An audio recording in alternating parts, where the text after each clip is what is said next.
भाई आज मंगलवार है और ये हम चांदीकन में हैं। ये चांदीकन का मंगलवार को मेला रहता, देवी का दर्शन रहता है। और आप लोग ये देख सकते हैं, ये बकरा मंडी बोलते, बकरा मंडी है।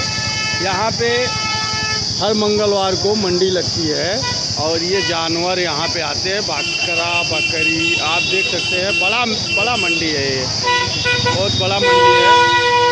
ये देख सकते हैं, ये बकरा बकरी सब।